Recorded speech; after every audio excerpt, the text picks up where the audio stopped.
इलफर्ड मशरकी London में वाक़या अपने दफ्तर फरहान टेलर सॉलिसिटर पहुंचे।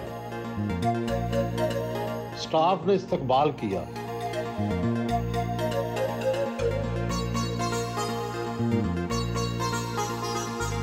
इलफर्ड लंदन का ये जो इलाका है, यहाँ पे एशियाई और पाकिस्तानी बाशिंदों की अक्सरियत है। यहाँ इनके कानूनी मसाइल क्या हैं? क्या एक जैसे हैं, मुख्तलिफ हैं? यहाँ पे 35,000 से ज़्यादा पाकिस्तानी फैमिलीज़ बसती हैं।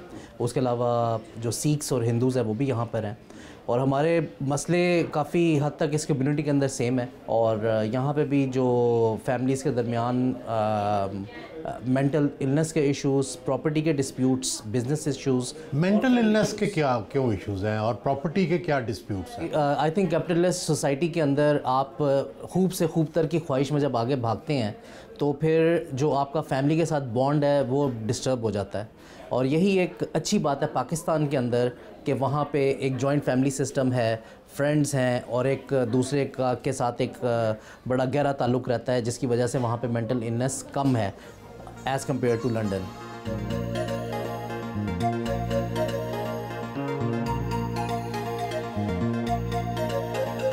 आपकी ये जो लॉ फर्म है फरहानी टेलर, इसमें कितने वकील काम करते हैं, कितने सोलिसिटर हैं, कितने बैरिस्टर हैं, और आपकी ये जो लॉ फर्म है इसकी रैंकिंग क्या है यहाँ की लॉ फर्म्स में? हमारी 4 ब्रांचेज़ हैं यहाँ पर, और सेंट्रल लंदन के अंदर चांसरी लेन, ब्लैक फ्रायर्स, ये जो 1 माइल का लीगल एरिया है जहाँ पे रॉयल कोर्ट ऑफ जस्टिस है, सुप्रीम कोर्ट है, हाई कोर्ट कंस्ट्रक्शन कोर्ट है, यहाँ पे सिर्फ स्पेशलिस्ट बैरिस्टर्स और सोलिसिटर्स के ऑफिसेज़ हैं और सीनियर जजेस के ऑफिसेज़ हैं। ये एक बहुत बड़ी प्रिविलेज की बात है कि हम लोग यहाँ पे पाकिस्तान का झंडा लगा के बैठे हुए हैं लीगल फ्रेटर्निटी के अंदर, और हम यहाँ पे ऑपरेट कर रहे हैं। ये हमारे लिए एक बहुत अज़म की बात है। I am very proud of it. कितने लोग काम करते हैं आप? 100 का स्टाफ है, और 60 लीगल प्रोफेशन से ताल्लुक़ रखते हैं। हम लोग यहाँ पे फैमिली लॉ, हाउसिंग और क्राइम के अंदर लीगल एड हमारे पास मौजूद है, जिसका मकसद ये है कि जो हम सर्विसेज प्रोवाइड करते हैं, हमारी जो फ़ीस है वो ब्रिटिश गवर्नमेंट हमें पे करती है, और उसकी वजह ये है कि ताकि ज़्यादा से ज़्यादा लोगों को लीगल फैसिलिटी मिल सके। दूसरा, यहाँ पे लीगल 500 के नाम से एक डायरेक्टरी मौजूद है जिसके अंदर एंट्री काफ़ी मुश्किल होती है। उसके लिए ऑडिट होता है। हम लोग लीगल 500 के अंदर भी हैं, और हम लेक्सल एक्रीडेटेड सर्टिफिकेट है हमारे पास। आपकी जो क्लाइंटेज है उसमें क्या एशियन ज़्यादा हैं, यूरोपियन ज़्यादा हैं, या कहाँ के लोग हैं? जी, मिक्स्ड है, लेकिन नेचुरली हम लोग चूँकि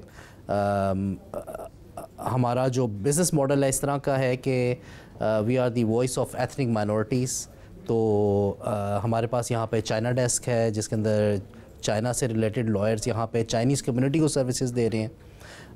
हमारे पास यहाँ पे अरेबिक डेस्क है, और फिर हम लोग इंडिया पाकिस्तान की जो कम्युनिटी उनको रिप्रेजेंट करते हैं, और उसके अलावा बहुत सारे यूरोपियंस हैं जिनको हम यहाँ पे रिप्रेजेंट करते हैं। पाकिस्तान के अंदर वकील बनना काफ़ी आसान है, आप लॉ डिग्री लें और वकील बन जाएं। क्या यहाँ भी यही तरीका है या कोई मुख्तलिफ तरीका है? यहाँ पे तो बहुत कम्पेटिटिव है। यहाँ पे एडमिशन लेने के लिए 30,000 स्टूडेंट्स ऑप्ट करते हैं लॉ डिग्री के लिए। क्या ये सीटों की तादाद मुकर्रर है? ये फ्लक्चुएट करती रहती है, डिपेंड करता है यूनिवर्सिटी के ऊपर। 30,000 जो ऑप्ट करते हैं उसमें से कुछ सोलिसिटर बनते हैं और कुछ बैरिस्टर बनते हैं।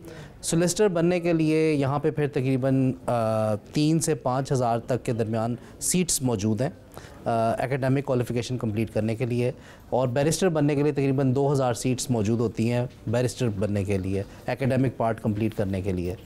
उसके बाद फिर आपने प्रैक्टिकल पार्ट कंप्लीट करना होता है। अगर आपने सोलिसिटर बनना है तो आपको ट्रेनिंग कॉन्ट्रैक्ट चाहिए जो 2 साल का होता है, वो तकरीबन 1200 अवेलेबल होते हैं। अगर आपने बैरिस्टर बनना है तो पीपलिश करनी होती है, वो सिर्फ 300 अवेलेबल होती हैं। तो आप देख सकते हैं कि 30,000 से जो कंपटीशन स्टार्ट होता है वो आते आते कितना नैरो डाउन हो जाता है, और जो 300 पीपलेजेस हैं बैरिस्टर बनने के लिए, उसमें पिछले साल जिनको नहीं मिली होती वो भी अप्लाई करते हैं। वकील के ऊपर या वकील के कंडक्ट के ऊपर क्या हुकूमत का या वकला की तंजीमों का कोई चेक है? बहुत ज़्यादा हमारे ऊपर तो एज अ लॉयर हर लिहाज से स्क्रूटनी होती है।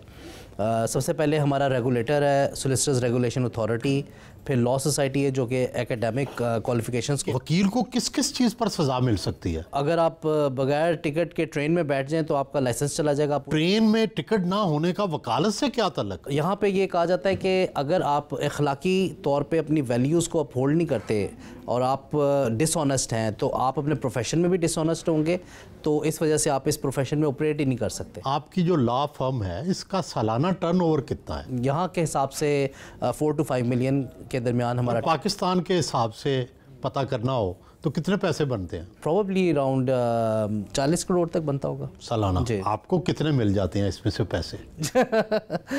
जी डिपेंड करता है, यहाँ पे ऑपरेशनल एक्सपेंसेस काफ़ी ज़्यादा हैं, बट लेकिन ये कि अल्लाह का शुक्र है कि आई एम वेरी कंफर्टेबल।